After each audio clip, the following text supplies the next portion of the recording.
Okay. Is that better?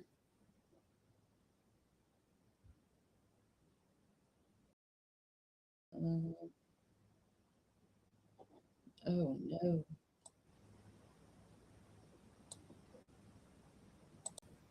Okay. I don't know if I can. Okay. Can you guys hear me if I do that? I know it looks like a weird split screen. Okay. Hmm. Okay. I'm going to.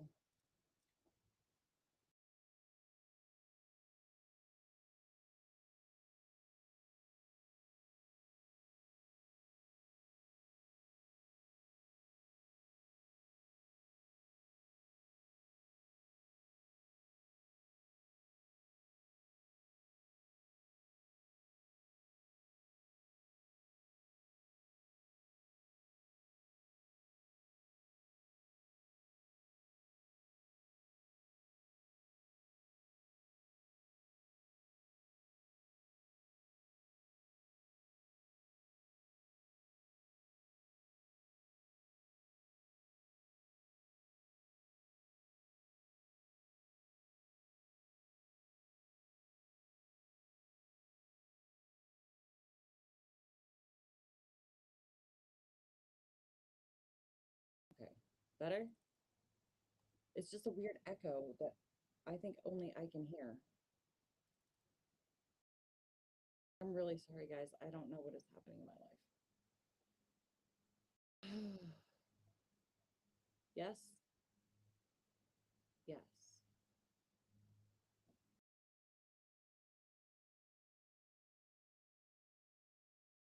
We are all good. I'm sorry. I know I'm just kind of like hanging out for a second, make sure there's no weirdness.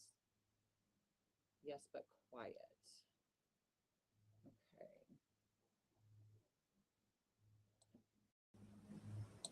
Okay. Okay. See, that's echo though. Can you guys hear an echo?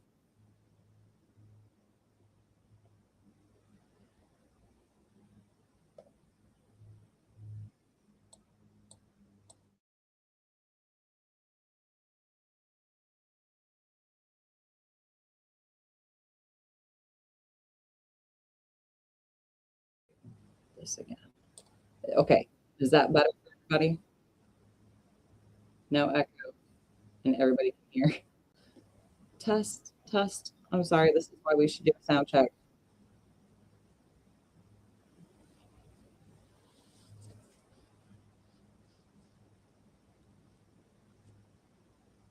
Okay.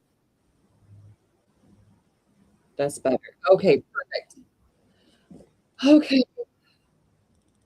Sorry. What I was saying was we are finishing up with Oscar Wilde this week. Um, yes. So everybody, again, to recap what you all missed because you couldn't hear me. Thank you for joining me late. Um, we are finishing up Oscar Wilde. I assumed he was more comedic than what our short stories have shown us. I don't know why I had such a whatever about him in my head. Um, but yeah, he's brought me to tears the last 2 weeks. So I'm gonna try really hard this week to just read you the stories. Uh, but some of you have been with me for this whole ride, and so you've seen just cry. So thank you for watching me cry and sharing these stories with me. Um, I really. So tonight we're reading The Nightingale and the Rose, and then we finish off Mr. Wilde, The Devoted Friend. So get yourselves a little drink, tuck in, and we will get started. She said that she would dance with me if I brought her red roses, said the young student. But in all my garden there is no red rose. From her nest in the holm oak tree, the nightingale heard him, and she looked out through the leaves and wondered. No red rose in all my garden, he cried, and his beautiful eyes filled with tears. On what little things does happiness depend? I've read that all the wise men have written, and all the secrets of philosophy are mine, yet for want of a red rose is my life made wretched. Here at last is a true lover, said the nightingale. Night after night I've sung of him, though I knew him not. Night after night have I told his story to the stars, and now I see him. His hair is dark as the hyacinth blossom, and his lips are red as the rose of his desire. But passion has made his face like pale ivory, and sorrow has set her seal upon his brow. The prince gives a ball tonight, murmured the young student, and my love will be of the company. If I bring her a red rose, she will dance with me till dawn. If I bring her a red rose, I shall hold her in my arms, and she will lean her head upon my shoulder, and her hand will be clasped in mine. But there is no red rose in my garden, so I shall sit lonely, and she will pass me by. She will have no heed of me, and my heart will break. Here indeed is the true love, said the nightingale. What I sing of, he suffers. What is joy to me, to him is pain. Surely love is a wonderful thing. It is more precious than emeralds, and dearer than fine opals. Pearls and pomegranates cannot buy it, nor is it set forth in the marketplace. It may not be purchased of the merchants, nor can it be weighed out in the balance for gold. The musicians will sit in their gallery, said the young student, and play upon their stringed instruments. And my love will dance to the sound of the harp and the violin. She will dance so lightly that her feet will not touch the floor, and the courtiers in their gay dresses throng round her. But with me she will not dance, for I have no red rose to give her. And he flung himself down on the grass, and buried his face in his hands, and wept. Why is he weeping? Asked a little green lizard, as he ran past him with his tail in the air. Why indeed? Said a butterfly who was fluttering about after a sunbeam. Why indeed? Whispered a daisy to his neighbor in a soft, low voice. He is weeping for a red rose, said the nightingale. For a red rose, they cried. How very ridiculous. And the little lizard, who was something of a cynic, laughed outright. But the nightingale understood the secret of the student's sorrow, and she sat silent in the oak tree and thought about the mystery of love. Suddenly she spread her brown wings for flight, soared into the air. She passed through the grove like a shadow, and like a shadow she sailed upon the garden. In the center of the grass plot was standing a beautiful rose tree, and when she saw it, she flew over to it and lit upon the spray. Give me a red rose, she cried, and I will sing you my sweetest song. But the tree shook its head. My roses are white, it answered, as white as the foam of the sea, whiter upon the snow, whiter than the snow upon the mountain. But go to my brother who goes round the old sundial, and perhaps he will give you what you want. So the nightingale flew over to the rose tree that was growing around the old sundial. Give me a red rose, she cried, and I will sing you my sweetest song. But the tree shook its head. My roses are yellow, it answered, as yellow as the hair of the mermaiden who sits upon an amber throne, and yellower than the daffodil that blooms in the meadow before the mower comes with his scythe. But go to my brother who grows beneath the student's window, and perhaps he will give you what you want. So the nightingale flew over to the rose tree that was beneath the student's window. "Give me a red rose," she cried, "and I will sing my sweet song." But the tree shook its head.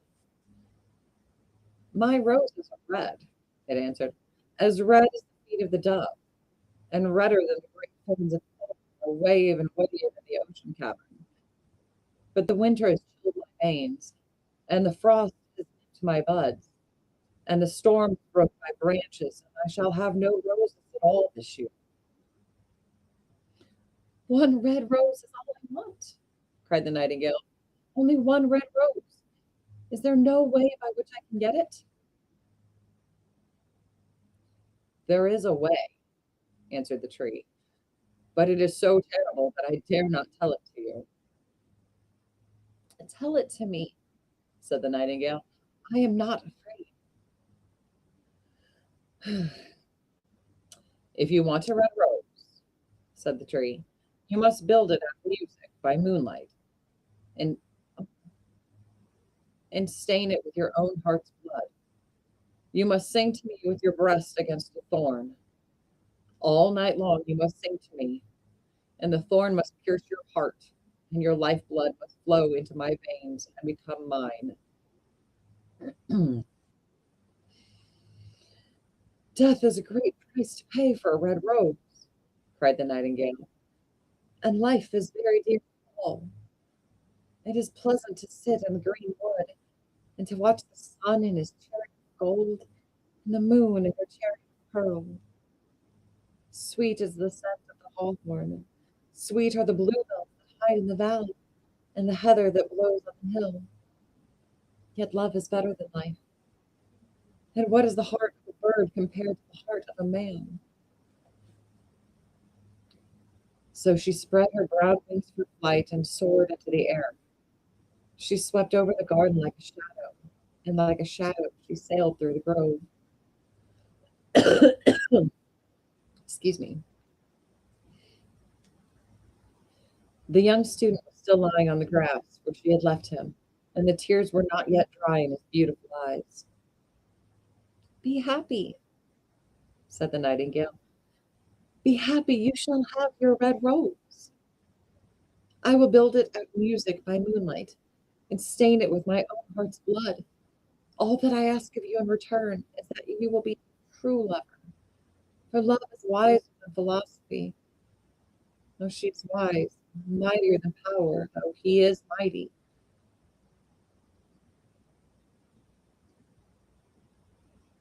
Oh, is it lagging? Are you guys behind? Is it? I'm sorry. Okay, I'm gonna go back to just a couple lines. "For love is wiser than philosophy, though she is wise, and mighty in power, though he is mighty. Flame colored are his wings, and colored like flame is his body. His lips are sweet as honey, and his breath is like frankincense." The student looked up from the grass and listened, but he could not understand what the nightingale was saying to him, for he knew things that were written down in books. But the oak tree understood and felt sad, for he was very fond of the little nightingale who built her nest in its branches. "Sing me one last song," he whispered. "I shall feel very lonely when you are gone." So the nightingale sang to the oak tree, and her voice was like water bubbling from a silver jar. When she had finished her song, the student got up and pulled a notebook and a lead pencil out of his pocket. "She has form," he said to himself as he walked away through the grove, "that cannot be denied to her. But has she got feeling? I am afraid not. In fact, she is like most artists. She is all style without any sincerity. She would not sacrifice herself for others. She thinks merely of music. Everybody knows that the arts are selfish. Still, it must be said that she has some beautiful notes in her voice. What a pity it is they don't mean anything. or do any practical good. And he went into his room and lay down on his little pallet bed and began to think of his love. And after a time, he fell asleep. Sidebar: if the nightingale loses her life and he decides he doesn't love this woman after all, I'm going to be very sad. I just wanted you. And when the moon shone in the heavens, the nightingale flew to the rose tree and set her breast against the thorn. All night she sang with her breast against the thorn, and the cold crystal moon leaned down and listened. All night long she sang, and the thorn went deeper and deeper into her breast, and her lifeblood ebbed away from her. She sang first the birth of love in the heart of a boy and a girl. And on the topmost spray of the rose tree there blossomed a marvelous rose, petal following petal, as song followed song. Pale was it at first, as the mist that hangs over the river, pale as the feet of the morning, silver as the wings of the dawn, as the shadow of a rose in a mirror of silver, as the shadow of a rose in a water pool. So was the rose that blossomed on the topmost spray of the tree.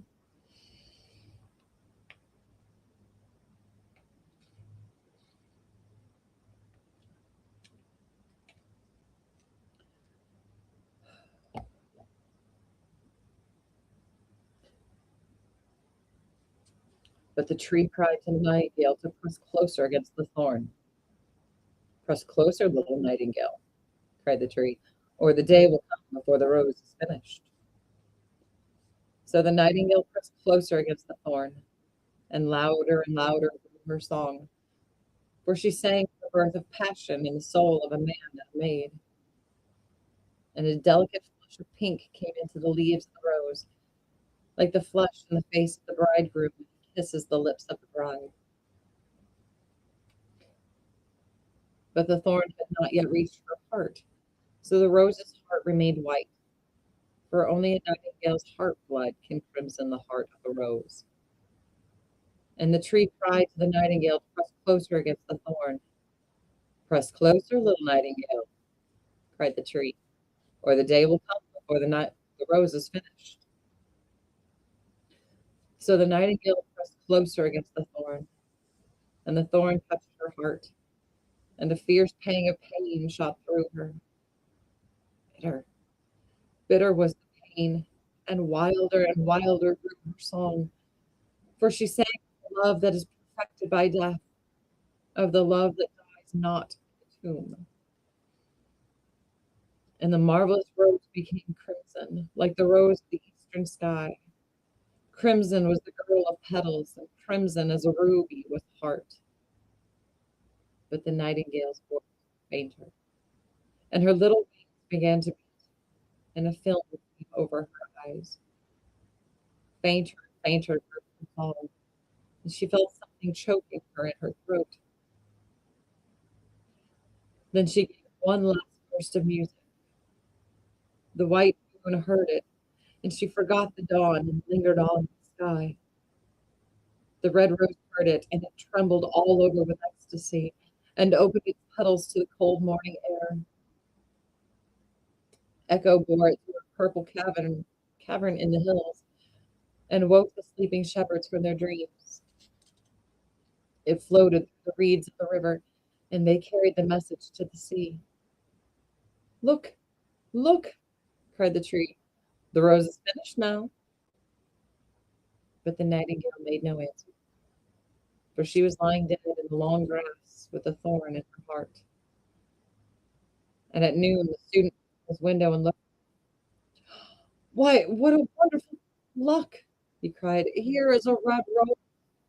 I have never seen any rose like it in all my life. It is so beautiful that I'm sure it has a long Latin name. And he leaned down. Then he put on his hat and ran up to the professor's house with the rose in his hand. The daughter of the professor was sitting in the doorway, winding blue silk on a reel, and her little dog was lying at her feet. You said that you would dance with me if I brought you a red rose, cried the student. Here is the reddest rose in all the world.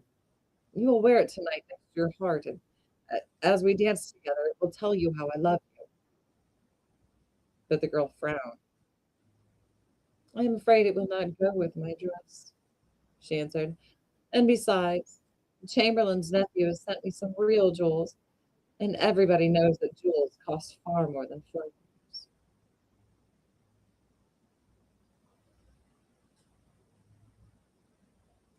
Well, upon my word, you are very ungrateful, said the student angrily, and he threw the rose into the street, where it fell into the gutter and a cartwheel went over it. Ungrateful, said the girl. I'll tell you what, you are very rude. And after all, who are you? Only a student. Why, I don't believe you have even got silver buckles to your shoes as the Chamberlain's nephew has. And she got up from her chair and went into the house. What a silly thing love is, said the student as he walked away. It is not half as useful as logic, for it does not prove anything.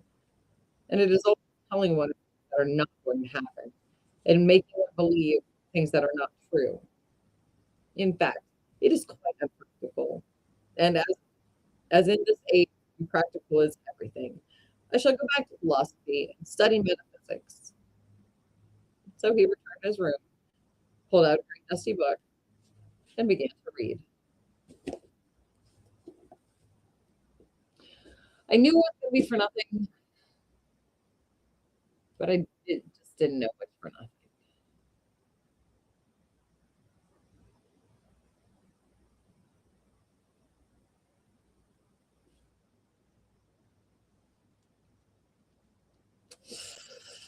Hmm,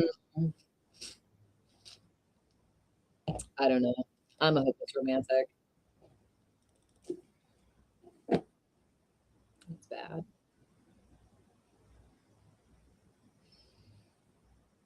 Hmm, the things a person will do for that. But anyway, I kept it together because that one was short. It could have been bad. This one, I don't know what to expect. Let's see, when was this one written? 1888. Oh, this was it says this was published in the Happy Prince and Other Tales. So I need to look and see how many short stories were in that book. See if we can get a copy. And this will be tonight's second story and our last in our Oscar Wilde section is called The Devoted Friend. One morning, the old water rat put his head out of his hole. He had bright, beady eyes and stiff gray whiskers, and his tail was like a long bit of black India rubber. The little ducks were swimming about in the pond, looking just like a lot of yellow canaries, and their mother, who was pure white with real red legs, was trying to teach them how to stand on their heads in the water. You will never be in the best society unless you can stand on your heads, she kept saying to them, and every now and then she showed them how it was done. But the little ducks paid no attention to her. They were so young that they did not know what an advantage it is to be in society at all. What disobedient children, cried the old water rat. They really deserve to be drowned. Nothing of the kind, answered the duck. Everyone must make a beginning, and parents cannot be too patient. Uh, I know nothing of the feelings of parents, said the water rat. I am not a family man. In fact, I have never been married, and I never intend to be. Love is all very well in its way, but friendship is much higher. Indeed, I know of nothing in the world but that is either nobler or rarer than a devoted friendship. And what, pray, is your idea of the devoted friend? Asked a green linnet who was sitting in a willow tree hard by, and had overheard the conversation. Yes, that is just what I want to know, said the duck, and she swam away to the end of the pond and stood upon her head in order to give her children a good example. What a silly question, cried the water rat. I should expect my devoted friend to be devoted to me, of course. And what will you do in return? Said the little bird, swinging upon a silver spray and flapping his tiny wings. I don't understand you, answered the water rat. Let me tell you a story on the subject, said the linnet. Is the story about me? Asked the water rat. If so, I will listen to it, for I am extremely fond of fiction. It is applicable to you, answered the linnet, and he flew down, and alighting upon the bank, he told the story of the devoted friend. Once upon a time, said the linnet, there was an honest little fellow named Hans. Was he very distinguished? Asked the water rat. No, answered the linnet. I don't think he was distinguished at all, except for his kind heart and his funny, round, good-humored face. He lived in a tiny cottage all by himself, and every day he worked in his garden. In all the countryside there was no garden as lovely as his. Sweet William grew there, and gilly flowers, and shepherd's purses, and fair maids of France. There were damask roses, and yellow roses, lilac crocuses, and gold purple violets, and white columbine, and lady smock, marjoram, marjoram and wild basil, the cowslip, and the flower de luce. The daffodil and the clove pink bloomed or blossomed in their proper orders the months went by, one flower taking another flower's place, so that there were always beautiful things to look at and pleasant odors to smell. Hey, sweet girl. Little Hans had a great many friends, but the most devoted friend of all was Big Hugh the Miller. Indeed, so devoted was the rich miller to little Hans that he, Hans, would never go by his garden without leaning over the wall and plucking a large nosegay, or a handful of sweet herbs, or filling his pockets with plums and cherries, if it was the fruit season. Real friends should have everything in common, the miller used to say, and little Hans nodded and smiled, and felt very proud of having a friend with such noble ideas. Excuse me, guys.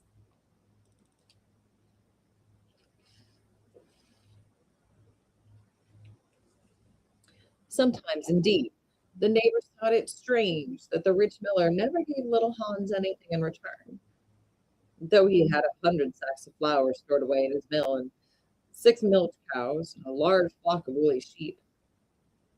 But Hans never troubled his head about these things, and nothing gave him greater pleasure than to listen to all the wonderful things that Miller used to say about the unselfishness of true friendship. Hmm. So little Hans worked away in his garden. During the spring, summer, and the autumn, he was very happy. But when the winter came, and he had no fruit or flowers to bring to the market, he suffered a good deal from cold and hunger, and often had to go to bed without any supper but a few dried pears or some hard nuts. Hmm. In the winter, also, he was extremely lonely, as the miller never came to see him. There's no good in my going to see little Hans as long as the snow lasts, the miller used to say to his wife. For when people are in trouble, they should be left alone and not bothered by visitors. That at least is my idea about friendship, and I'm quite sure I'm right. So I shall wait till the spring comes, and then I shall pay him a visit. And he will be able to give me a large basket of primroses, and that will make him so happy. You are certainly very thoughtful about others, answered the wife as she sat in her comfortable armchair by the big pinewood fire. Very thoughtful indeed. It is quite a treat to hear you talk about friendship. I am sure the clergyman himself could not say such beautiful things as you do, though he does live in a three-storied house and wear a gold ring on each little finger. Mm. But could we not ask little Hans up here? Said the miller's younger son. If poor Hans is in trouble, I will give him half my porridge and show him my white rabbits." "What a silly boy you are," cried the miller.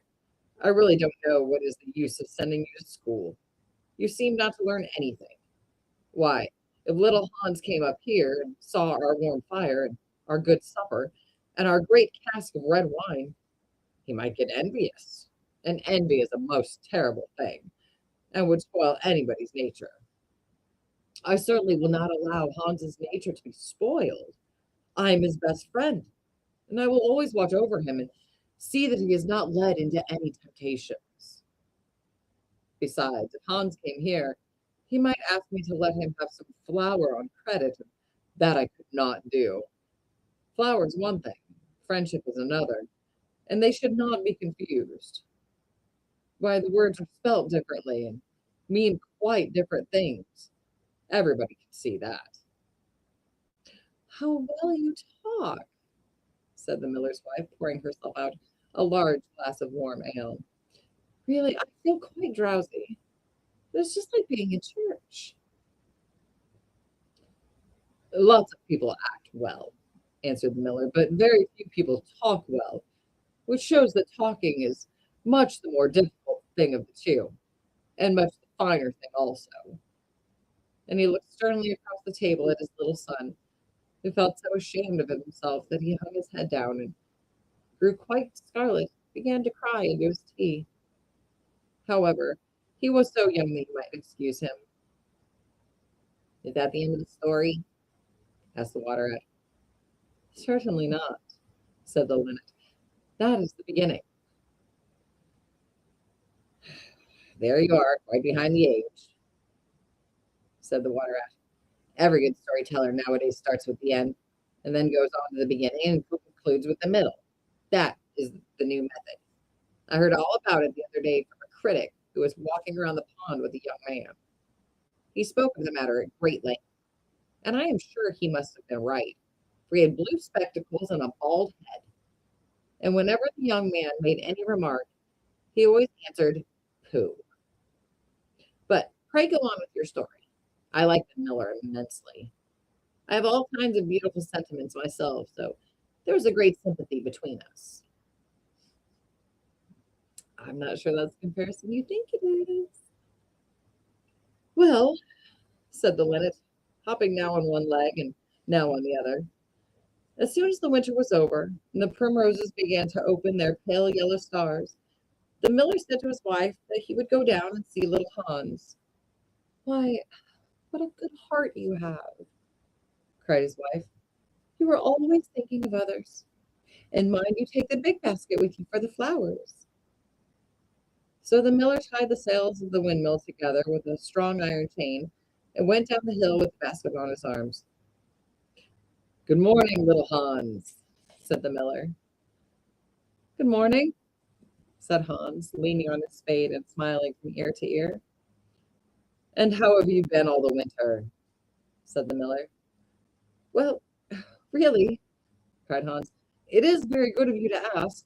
Very good indeed.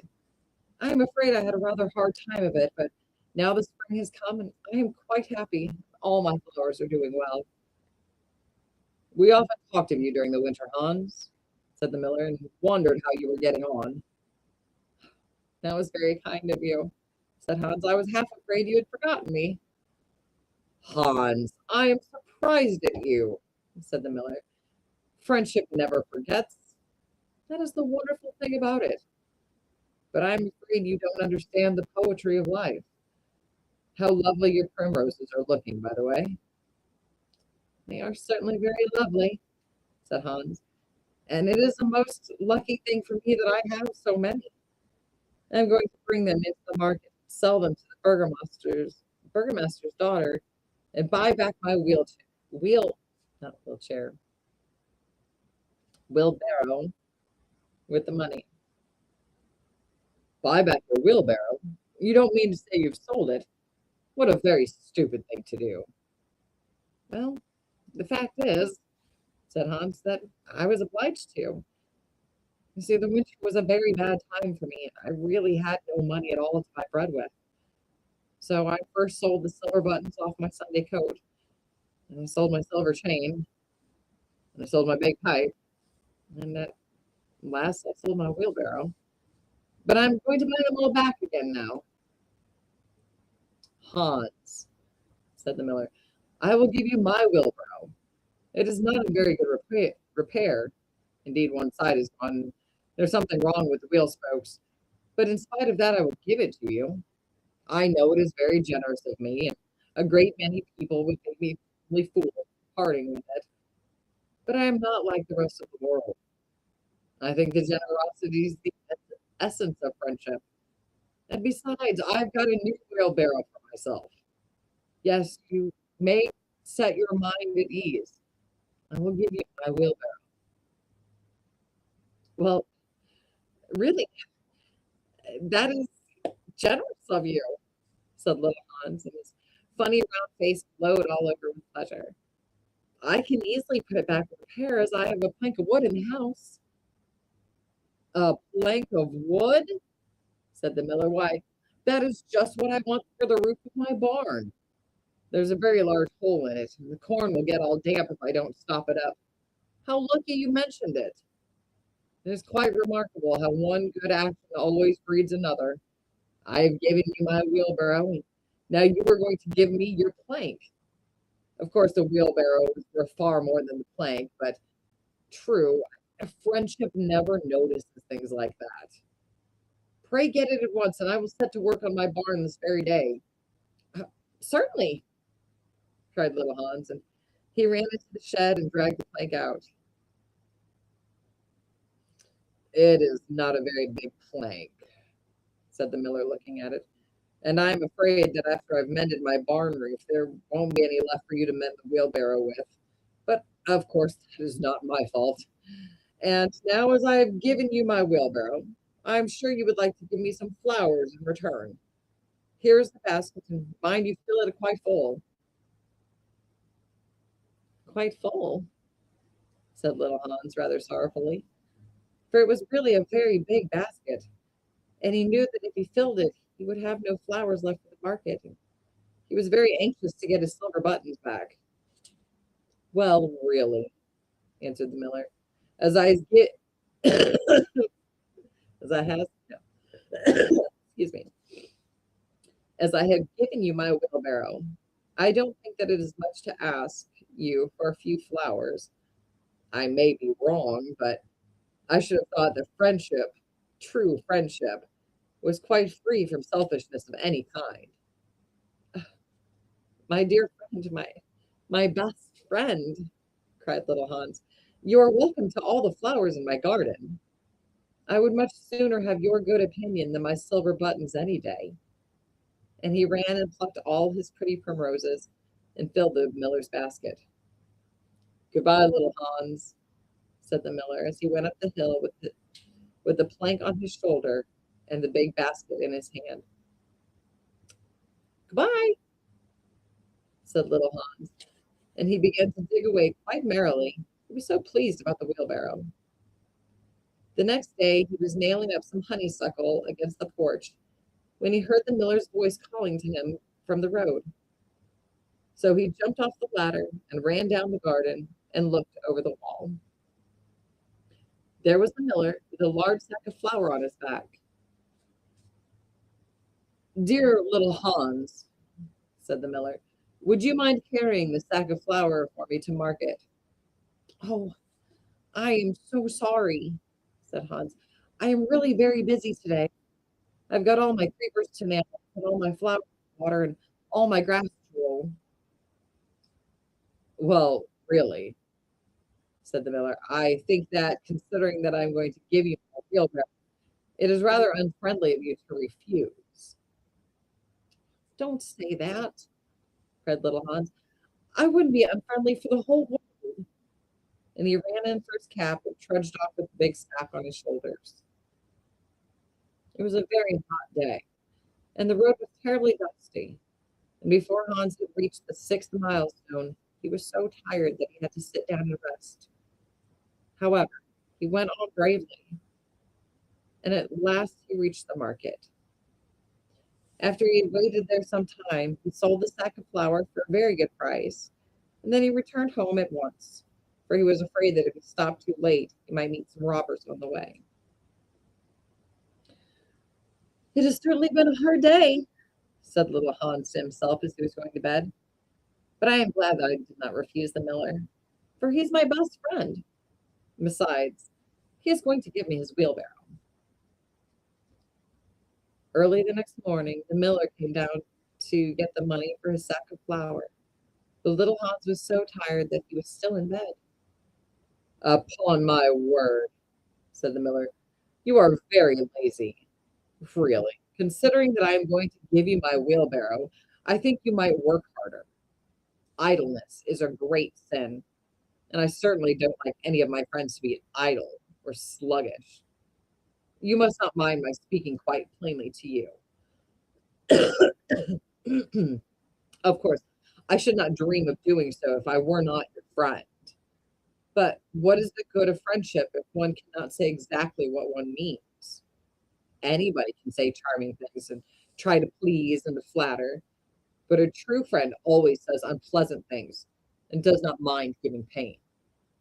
Indeed, if he is a really true friend, he prefers it, for he knows that then he is doing good." "I am very sorry," said little Hans, rubbing his eyes and pulling off his nightcap. "But I was so tired that I thought I would lie in bed for a little time, listen to the birds singing. Do you know that I always work better after hearing the birds sing?" "Well, I'm glad of that," said the miller, clapping little Hans on the back, "for I want you to come up to the mill as soon as you are dressed, and mend my barn roof for me."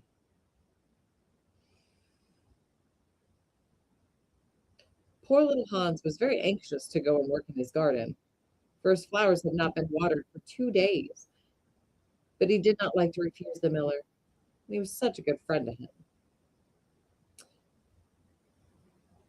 "Do you think it would be unfriendly of me if I said I was busy?" he inquired in a shy, timid way. "Well, really," answered the miller, "I do not think it is much to ask of you, considering that I am going to give you my wheelbarrow. But of course, if you refuse, I'll go and do it myself." "Oh, on no account!" cried little Hans as he jumped out of bed and dressed himself and went up to the barn. He worked there all day long, till sunset, and at sunset the miller came to see how he was getting on. "Have you mended the hole in the roof yet, little Hans?" cried the miller in a cheery voice. "It is quite mended," answered little Hans, coming down the ladder. "Ah," said the miller, "there is no work so delightful as the work one does for others."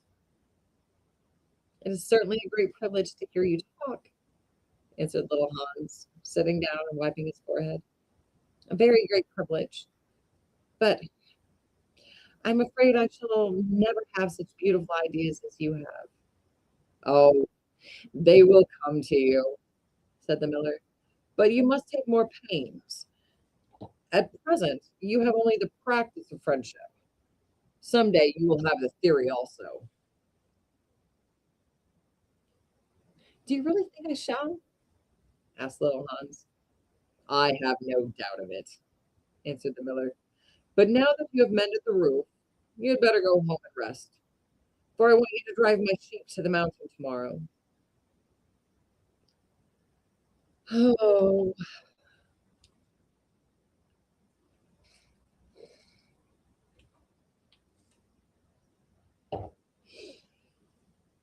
poor little Hans was afraid to say anything to this, and early the next morning the miller brought his sheep round the cottage, and Hans started off with them to the mountain.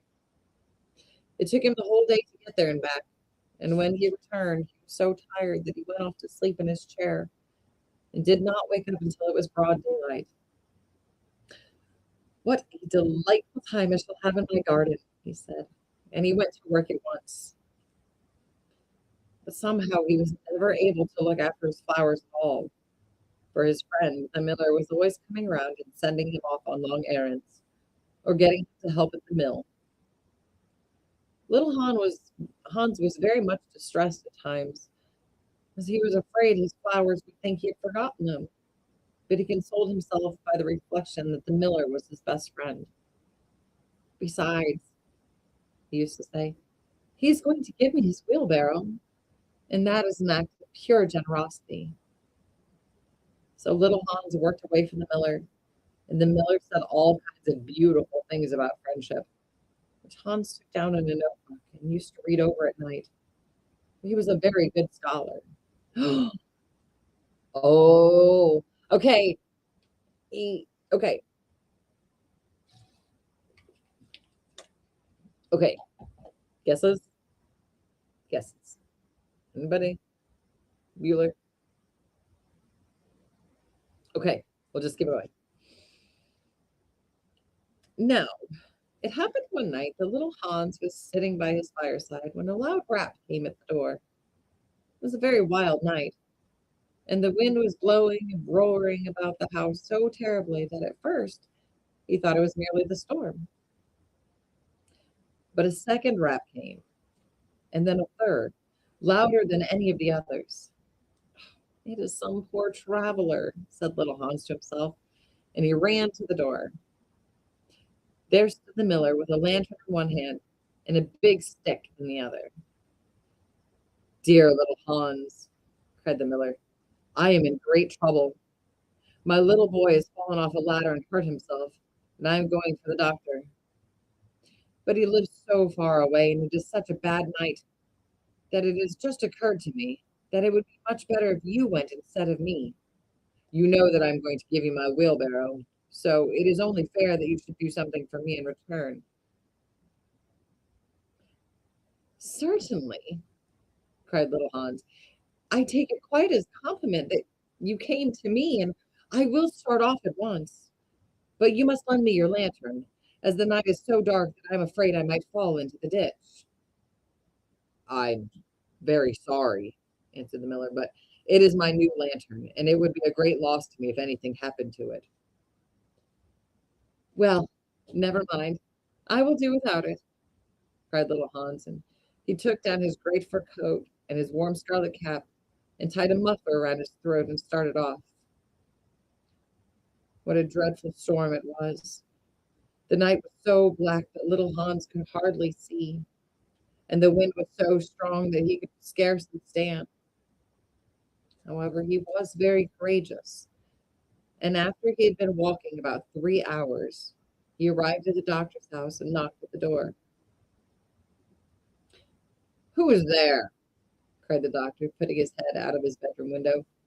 Little Hans, doctor. What do you want, little Hans?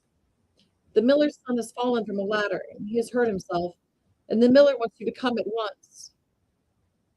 All right, said the doctor. Hello.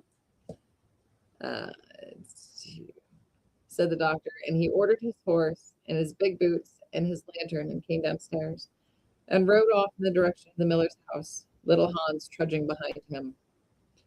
The storm grew worse and worse, and the rain fell in torrents, and little Hans could not see where he was going or keep up with the horse. At last he lost his way and wandered off on the moor, which was a very dangerous place, as it was full of deep holes, and there poor little Hans was drowned. His body was found the next day by some goatherds, floating in a great pool of water, and was brought back to them by them to the cottage. Everybody went to little Hans's funeral, as he was so popular, and the miller was the chief mourner.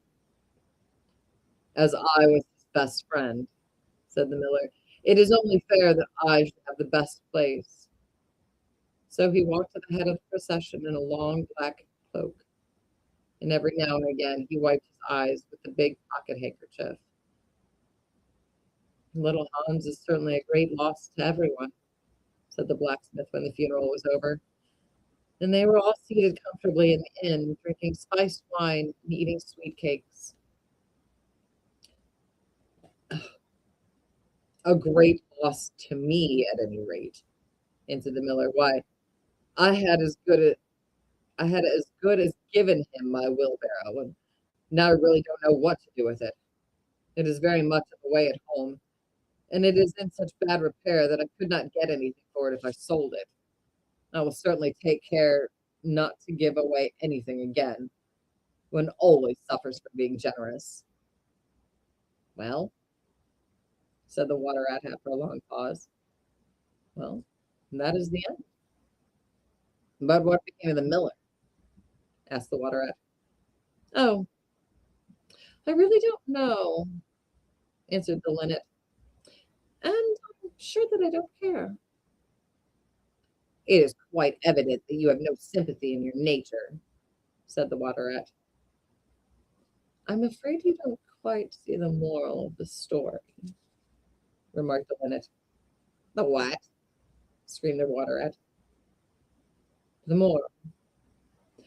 Do you mean to say that the story has a moral? Certainly, said the linnet. Well, really, said the water rat in a very angry manner. I think that you should have told me that before you began.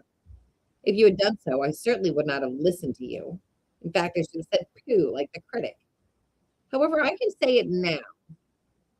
So he shouted out, pooh, at the top of his voice, gave a whisk with his tail, and went back into his hole.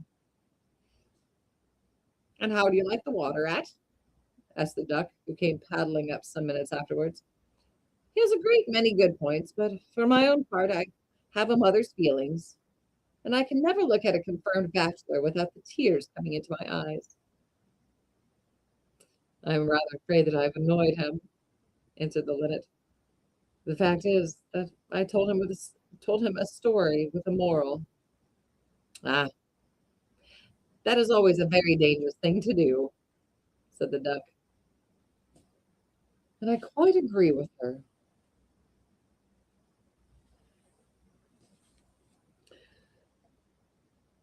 I hope you guys liked that one.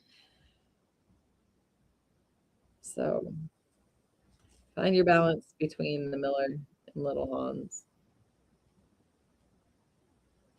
And that is the end of our Oscar Wilde month, almost. Um, Next we have, I don't know if that's backwards to you guys, Sir Arthur Conan Doyle. I don't know how many stories we have. Oh, maybe just one. Maybe just one. Yeah, just one. So if you guys have a short story that you have written, um, send it over. So we can get all of our time together.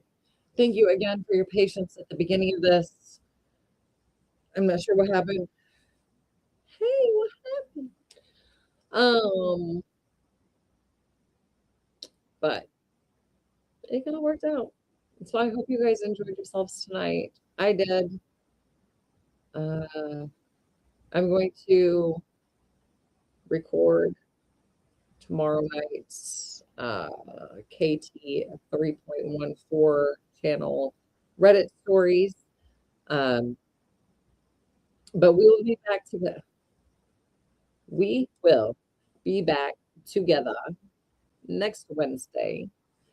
One Sir Arthur Conan Doyle story. I might look.